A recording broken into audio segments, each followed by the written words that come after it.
বাংলায় একটা তোমার লেখা আছে, বাংলায় একটা আমার লেখা আছে, আর বিড়লা একাডেমির তরফে ওদের যে লেখে যে ভদ্রলোক এসেছে আমাকে বলেছিল আমরা কমিশন করব যত টাকা লেখা 4 পাতা 5 পাতা যা কত ওয়ার্ডের মধ্যে লিখি তুলব, আমি কোনো আর্ট ক্রিটিক লিখবে না, আমি লিখতে দেবো না, এবং কোনো আর্ট ক্রিটিককে আমি চিঠি দিইনি। বিড়লা একাডেমি আমার এক্সিবিশন এক্সটেন্ড করেছে দিন চলে যাওয়ার পর 7 দিন, রিকোয়েস্ট করেছে তাই যে এত বড় বড় ওয়াটার কালারগুলো আমরা আরেকবার দিই, ব্যাস এটাকে আমার কম্পাউন্ড। আর সুবাদ এসে আমাকে বলেছে প্রদীপ তুই তোর কাজ আমার খুব অবশ্যই এটা তো সব থেকে বড় কথা। এটা আমি করতে পারলাম কি করে? আমি একজন এত বড় আর্ট ক্রিটিককে আমি 15 বছর ধরে সুদীপ্তিতে আড্ডা মেরেছি এবং সোসাইটির ঘরে একসঙ্গে মিশেছি।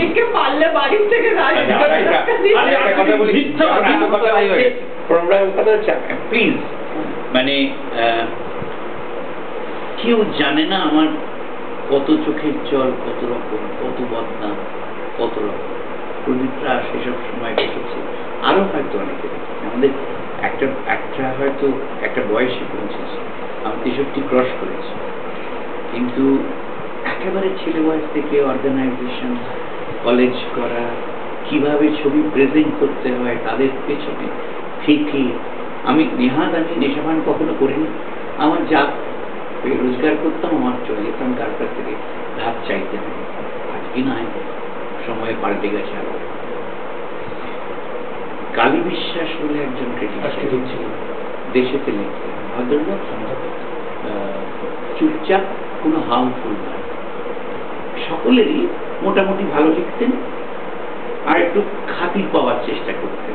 মানে এক্সিবিশন হলে গেলে আসুন গাইবাবু, তখন তো কেউ চা খাওয়াবে, তাও তো কিছু বোতল ছাড়া এখন ভালো কোনো উদ্যোগ নাই। এখন তো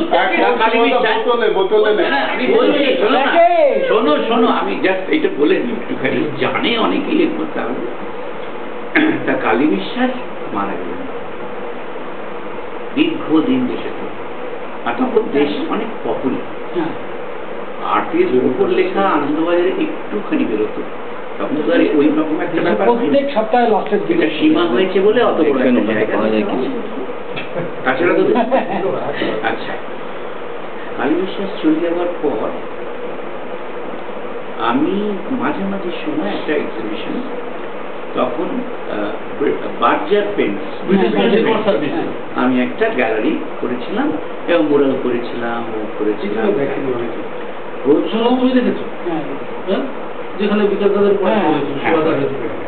প্রথম ইনগ্রাল যে এক্সিবিশন, ওখানে একজন ভদ্রমহিলা ছিলেন সন্ধ্যা মজুমদার, ডিরেক্টর।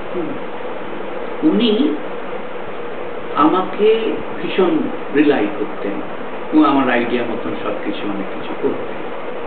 উনি একটা লিস্ট করলেন যে এদের দিয়ে একটা যদি এক্সিবিশন হয়, এদের বিকাশটা ছিল। আমি ওখানে প্রথম কলকাতাতে শক্তি বর্মনের এক্সিবিশন আমি অর্গানাইজ করি। শক্তি বর্মনকে কেউ বুঝতো না, হাসাহাসি করতো, এবং গণেশ দা যে ক্লাসমেট, শক্তি এবার ছবি আঁকে একটা হাসাহাসি একটা সময় আছে মানুষের, কারণ এদের একটা সময়, কারণ শক্তিটা বড় লোকের ছেলে, বিদেশ চলে যায়, বিদেশে গিয়ে এইরকম এক্সিবিশনটা বিকাশদা ছিল, সামদা টামদা ছিল, বিপিন গোস্বামীর স্কাল্পচার ছিল, আমাদের ছিল, সব মিলেমিশে। সেটার জন্যই স্বাগতদা কেটে যায়, যেমন আমি স্বাগত দেশে লিখছি, অলরেডি অন্য নাগরিক বেরিয়ে গেছে, স্বাগতদাকে বলি যে স্বাগতদা কেউ নেই, একজন তো কাউকে তোমরা দেখো না যদি কেউ লিখতে লিখতে পারে। তখন ভীষণ ভাবে গুড়গুড় করতো সন্দেশ সরকার, মানে কিরম যেন না একেবারে আঠার মতন আমাদের সঙ্গে সঙ্গে ঘুরতো, কোথাও হলে পরে সেখানে বসতো। আমি যেহেতু এখন বুঝতে পারি, তখন বয়স ছোট, আমি মদ্যপানের ইয়েটা বুঝতাম। ও আসলে কোথায় ঘুরে ঘুরে ঘুরে গিয়ে মহিন্দা তখন কলকাতাতে, বা কোথায় প্রকাশদা কোন শরীরখানায় নিয়ে যাবে, এইটা একটা ব্যাপার। আমি বললাম যে আমি চিনি, আমি প্রথমে নাম করলাম যে প্রণব রায়কে বলি, মানে দেশের ওইটার বলি না, তুমি ওর নাম আমার কাছে একটা বলি। ফার্স্ট অথচ আমার ধারণা শান্তিনিকেতন, প্রণবরা, এইসব তো স্বর্গদ্বারের ব্যাপার আছে। শান্তিনিকেতন অদ্ভুত ব্যাপার। শান্তিনিকেতন হলেও ভয়ঙ্কর আবার একদলের সঙ্গে একদল আবার দেখতে পারে না। সে কিরকম তুমি ধারণা করতে পারবে না। ধরো তোমরা লোকনাথ ভট্টাচার্য নাম শুনেছ? বিখ্যাত কবি, যিনি মারা গেলেন এবং উনি ফরাসি দেশের সবচেয়ে বড় সম্মান পেয়েছেন। ওর স্ত্রী ফ্রান্স ভট্টাচার্য, এবং উনি রিটায়ার করেন আমাদের ন্যাশনাল বুক ট্রাস্টের এনবিটি ডিরেক্টর, চেয়ারম্যান হয়ে রিটায়ার করেন। তারপরে ওর স্ত্রী মানে চলে যান বিদেশে, সেই জন্য উনিও চলে যান এবং শ্রেষ্ঠ সম্মান পেয়েছেন। এবং এক সময় ওই কালীঘাটের কুমারী মাছ, ওর কাব্যগ্রন্থ লোকে মুখে মানে মুখে মুখে চলে, বিখ্যাত মানুষ ছিলেন। উনি হচ্ছেন মহাশয়দীর কন্ট্রিবিউটর, বুঝতে পেরেছ, শান্তিনিকেতন, এবং অসম্ভব ভালো। এবং ফ্রান্স ভট্টাচার্য সত্যজিৎ রায়ের সমস্ত অনুবাদ করা। উনি বাংলার অধ্যাপিকা ছিলেন জওহরলাল ইউনিভার্সিটি। তো যাই হোক, সেই লোকনাথ ভট্টাচার্যের একটা কবিতাও দেশ ছাপে, অথচ এক্ষণ থেকে শুরু করে তৎকালীন যত বড় বড় এই বা পত্রিকা সব বার। সেটা হচ্ছে ব্যক্তিগত বিরোধ, এসব এটা হয়। তখন আমি সন্দীপ সরকারকে কথা বললাম, যাই না যদি এটা করে, একটা করতে বলো, লিখতে বলো, আমি পরে দেখে নেব। উনি খুশি হয়ে ওটা রিভিউ করল। রিভিউ করার পর সাগরদা সেটা ছাপলেন। তারপর আর দেখতে হবে সাগরদাও কোথায় যায় সন্ধ্যেবেলা, সেই স্বর্গের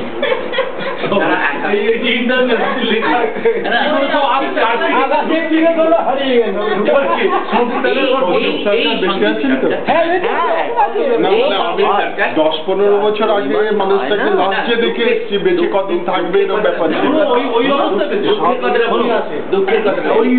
এই সন্দীপ সরকার গার্জেন হয়ে গেল, মানে আর তখন ওর কাজ হচ্ছে লিখতে ভালো, অনেকের থেকে বেটার বোঝে, অন্তত টেকনিক্যাল ব্যাপারটা করতে, অন্য কিছু না। কিন্তু যত বোঝে তার থেকেও বেশি পার্সোনাল কোনো গ্রাজ থাকলে সেইটা ছবিতে সেখানে অন্য কোনো কিছু না। এবং ভালো করার জন্য, ভালো লেখার জন্যও সে তার বাড়ির গল্প বলছে। ধরো তোমাকে তোমার সাথে ভালো সম্পর্ক চলছে, তখন তোমার গুণ ছবি ছাপিয়ে আরো যে গুণ সেগুলোকে বলার চেষ্টা। শ্যামলের স্ত্রী আমাকে বলছে যে প্রদীপ, শ্যামলের ছবি তোমাকে কেউ দেখাতে নিয়ে গেছিল? আমরা হ্যাঁ, ওটা কি শ্যামলের ছবি? আমি বলেছি আর বলি আপনাকে বলছি শ্যামলদার ছবি, কিন্তু আমি বলেছি আমি এটা অথেন্টিকেশন করতে পারবো না, শ্যামলদার স্ত্রী বেঁচে আছে, ওনার কাছে যান, উনি জানেন। তুমি জানো আমার কাছে আসেনি, 10,000 টাকা দিয়েছে, দিয়েছে, এবং ভুল ছবি শ্যামল দত্তের ভুল ছবি লিখেছে প্রণব রঞ্জন রায়, সেটা সোসাইটিতে নিয়েছে, নিয়ে দেখো ঠকবাজতে গা উজাড়। হিস্ট্রির অপশনে 10টা কাজ দেখিয়ে দেব গত 5 বছর আগে থেকে 15 বছর ব্যাকে গেলে, যেগুলো চিন্তামণি করে অথেন্টিফিকেশন। চিন্তামণি করে 2000 টাকা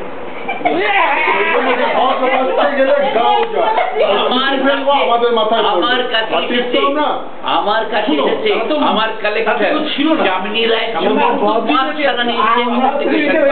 পুরো কপি। আমাকে বলছে তুমি শ্যামলবাবুর প্রচুর কাজ দেখেছো, তুমি কি অবস্থা, উনি তো সব মাথার উপরে এসে পড়বে। এ তো মানে যে কারণে আমরা, তুমি কিয়াসেনকে চেনো? চোখের ডাক্তার কিয়াসেন, ছবি কিনে অভিজিৎ সেনের, হ্যাঁ যৌতুরবাগে থাকে, দৃষ্টিপদী। হ্যাঁ, কিয়াসেন একদিন আমাকে এসে দেখাচ্ছে, বলে গিয়েছে আপনি কিনে ফেলেছেন না কিনে ফেলেননি? না, শ্যামলদা। বলছে শুনুন আপনি আগে আমাকে বলুন। বলে না তুমি বলো না। তাহলে আমি কি করে বলবো বলুন তো? বলে না আমি শ্যামলদার বড় স্ত্রীর কাছে গেছিলাম, সে বলছে প্রদীপকে একবার দেখাও, আমি অনেক ছবি দেখিনি, অনেক সময় এখানে স্টুডিওতে কাজ করতে।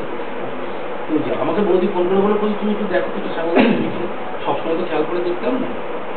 আমি প্রথমে জিজ্ঞেস আপনি কি কিনে ফেলেছেন, সত্যি করে বলবেন। বলে না আসলে আমি কিনে ফেলিনি, আমি আসলে আপনাকে দেখাতে নিয়ে কনফার্ম হয়েছে আসলে কিনে ফেলেছি।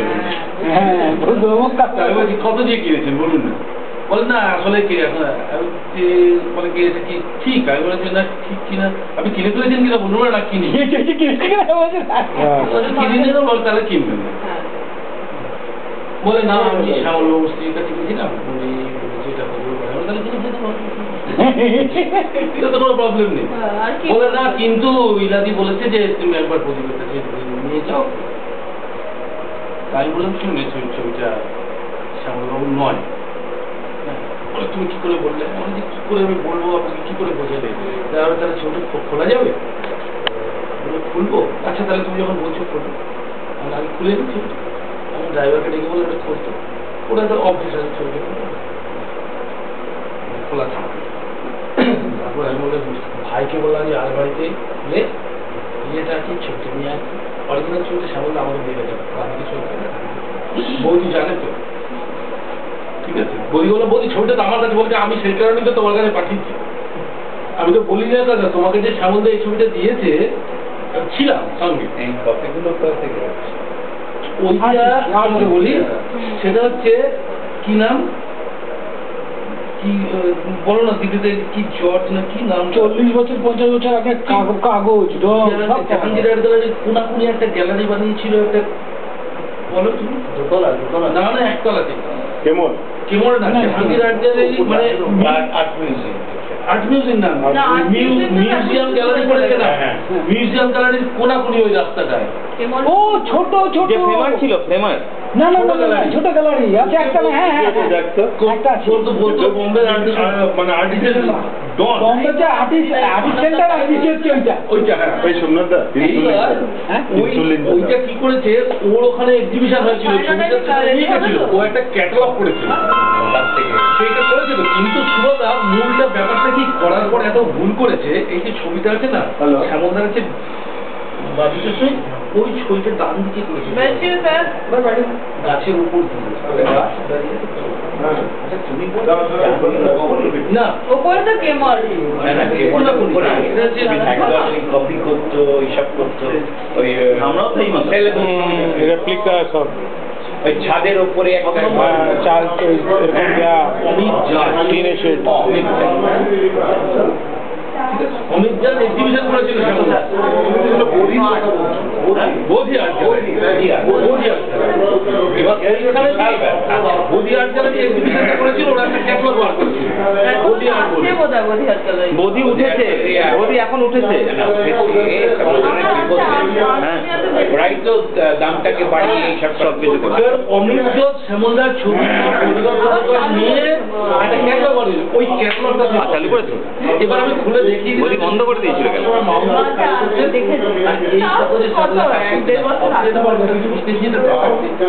বন্ধ হয়েছে, রিসেন্ট এখন বন্ধ আছে। সাইজটা দেখাচ্ছি অরিজিনাল সাইজটা দেখো। বদি বন্ধ আছে না? বিদেশি কাগজে মাউন্ট করে দেয়। কাজ করবে যতই কপি করা যায় ওই ফ্যাশন লোক দাঁড়িয়ে আছে কপি করা তো খুব মুশকিল। বুঝতে পারা যায় ওই জানে এই ব্যাপারটা তার প্রাচীন অন্যরকম হয়। এটা একমাত্র জামিনের ছবিতে ভীষণভাবে ধরা পড়ে। কি করি না একজন মানুষ যে হাজারের পর হাজার আমি চাইছি করে নিতে, তার যে ভালো পরে আর রেজিস্ট্রেশন দেবো না। কপি করা